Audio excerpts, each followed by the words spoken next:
நான் ஹரிகிருஷ்ணன் ஒற்றைப்புள்ளி அக்குபஞ்சர் மருத்துவம் பார்க்கிறேன். இதில் ஒரு விஷயத்தை உங்களோடு பகிர்ந்து கொள்ள விரும்புகிறேன். நோய் எதிர்ப்பு சக்தி என்று நாம் சொல்லுகிறோம். அதனுடைய வடிவம் இருக்கிறதா? அது அப்படி என்றால் என்ன? நோயை எதிர்த்து போராடுகிற வல்லமை. அப்போ தினம் அதற்கான ஆற்றல் கொடுத்து கொண்டே இருக்க வேண்டுமா, அல்லது என்றைக்காவது ஒரு நாள் கொடுத்தால் போதுமா?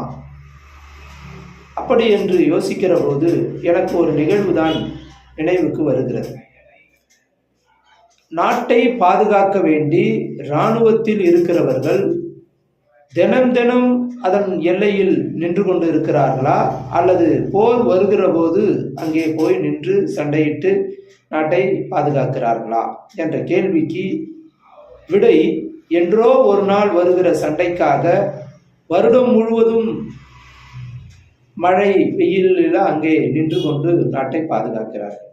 அதுபோன்றுதான் நோய் எதிர்ப்பு சக்தி என்ற ஒன்று நம் உடலில் என்றாவது ஒரு நாள் வரப்போகிறது என்பதற்காக நாம் எப்போதும் அலர்ட்டாக இருக்கிற விஷயம்தான் எதிர்ப்பு சக்தி. அந்த எதிர்ப்பு சக்தியை எந்த உறுப்பு செயல்படுத்தும் என்றால், உள்ளே இருக்கிற ராஜ உறுப்புகள் அனைத்தும் சக்தி வாய்ந்த உறுப்புகளாக இருக்கிற போதுதான் எதிர்த்து போராடக்கூடிய வல்லமை கிடைக்கும்.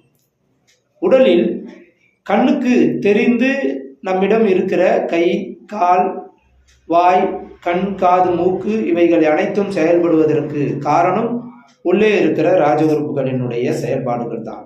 ராஜ உறுப்புகளினுடைய செயல்பாடுகளில் சக்தி வாய்ந்ததாக இருக்கிற போது மட்டும்தான் வெளியில் இருந்து ஒரு தொந்தரவோ அல்லது ஒரு கிருமி தொற்றோ வருகிற போது அதை எதிர்த்து போராடக்கூடிய சக்தி நமக்கு கிடைக்கும். இதற்கு நல்ல உதாரணம் சொல்ல வேண்டும் என்றால், கடந்து போன கொரோனா விஷயத்தை நாம் எடுத்துக்கொள்ளலாம். கொரோனாவில் இறப்பு எதனால் வந்தது என்றால், பயந்தவர்கள் அதிகம் பேர் இறந்தார்களே தவிர, மருந்து மாத்திரைகளை அதிகம் உட்கொண்டு இருந்தவர்கள் இறந்தார்களே தவிர, சராசரி மனிதர்கள் இயல்பாக இருக்கிறவர்கள் இறக்கவில்லை என்பதுதான் நிதர்சனம். அப்போ அவர்களிடத்தில் நோய் எதிர்ப்பு சக்தி அதிகமாக இருந்ததை அவர்கள் சுட்டி காட்டினார்கள். நோய் எதிர்ப்பு சக்தி இயல்பாக வருவதற்கு, அதை குறைத்து கொள்ளாத வண்ணம் இருப்பதற்கு அடிப்படை காரணம் சரியான இரவு உறக்கமும் சரியான இரவு நேர உணவும் ரொம்ப முக்கியம். அதை சரியாக பயன்படுத்துகிறவர்கள் நோய் எதிர்ப்பு சக்தியில் உச்சத்தில் இருப்பார்கள் என்று கூறி விடைபெறுகிறேன். நன்றி, வணக்கம்.